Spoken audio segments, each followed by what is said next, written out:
सहयोग चाहूँ कि आपण चाषी मान को कहूँ कि समस्ते 14447 रे तांको मोबाइल रू डायल करदेले रेजिस्टर करेंगे जे करी नहीं से रेजिस्टर करले एक रे तांको आमे इंक्लूड करि पारिबु जदि जिलापालंकर रिपोर्ट रे तांकर आसी नथबो।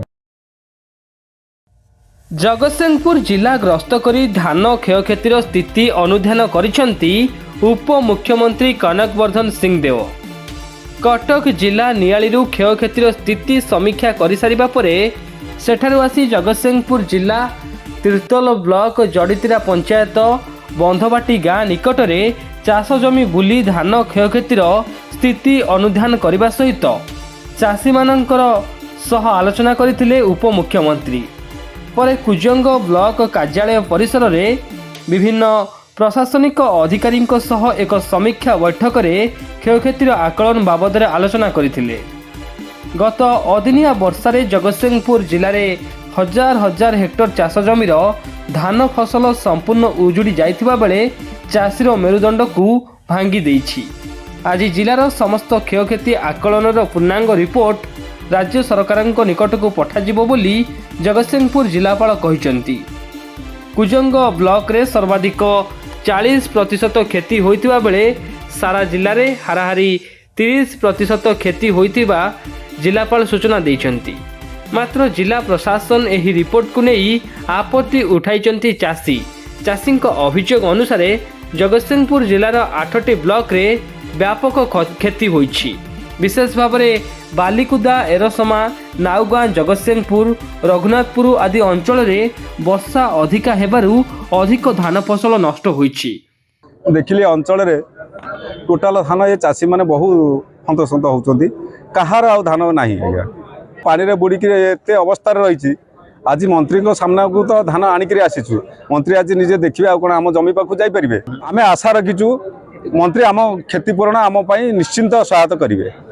गत 25 तारीख वर्षा परिमाण को आकलन कले अधिका वर्षा नाउगाँ ब्लॉक सर्वाधिक 38 मिलीमीटर, जगतसिंहपुर रे 22 मिलीमीटर एवं बिरिडी रे 12 मिलीमीटर एवं रघुनाथपुर रे 27 मिलीमीटर एवं बालिकुदा रे 18 मिलीमीटर एवं तीर्तोल रे 15 मिलीमीटर एवं कुजंग रे 14 एवं एरसमा रे 14 मिलीमीटर वर्षा होइतिबा जिला जरूरी विभाग सूचना देइथिला। बालिकुदा और एरसमा ब्लॉक तलिया अंचल होइतिबा बेले बहु चाष जमी जलमग्न होई धान फसल उजुड़ी जाइतिबा बेले जिला प्रशासन रो रिपोर्ट को दुर्भाग्यजनक बोली कहिसेंती बीजेपी ओबीसी मोर्चा सभापति नृसिंह साहू। जगतसिंहपुर जिलार 8टे ब्लॉक भितर एरसमा बालिकुदा ब्लॉक ये तलिया अंचल जहाँ क्षति होती आपण मैंने जानते ये क्षति भरणा करी हेनी। धान तो आउ नहीं, धान मंडी खोलियार संभावना कौट देखा एथिपाई गोटे इनक्वारी टीम करा जाऊ। ये कलेक्टर कम भरोसा आज वर्षा कौटी आपण मैंने जानते जे एरसमा बालिकुदा लोक पाइबे नहीं आओ एक कथा कौन परिस्थिति बर्दाश्त करा नहीं। लड़ाई शेष सीमा पर्यंत जीव राज्य सरकार संगे आलोचना करूँ। जिलार समस्त ब्लॉक गुड़िकर हाराहारी 30% क्षति होइतिबा बेले कुजंग ब्लॉक सर्वाधिक 40% क्षति होइतिबा जिलापाल सूचना दैछंती।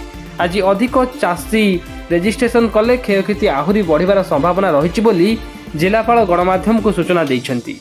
अन्यपटे जिलार तीर्तोल एवं कुजंग ब्लॉक विभिन्न अंचल बुली चाष जमी देखिबा परे कुजंग ब्लॉक सम्मेलनी कक्ष रिव्यू मीटिंग करथिले उप मुख्यमंत्री।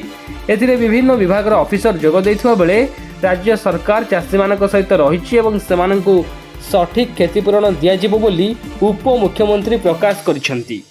कटक जिलार नियाली ब्लॉक बुलिकरी तापरे सेकेंड हाफ रे आपनकर जगतसिंहपुर जिला किसी अंचल बुलिकरी आसी किसी चाषी सांगे ओलिकरी आलोचना करी बाकी बिल रे पानी एबे भी अच्छी सेटा भी देखा पाइछु को आमे समीक्षा बैठक करने जिलापाल सह ब्लॉक ऑफिस को आसीछु।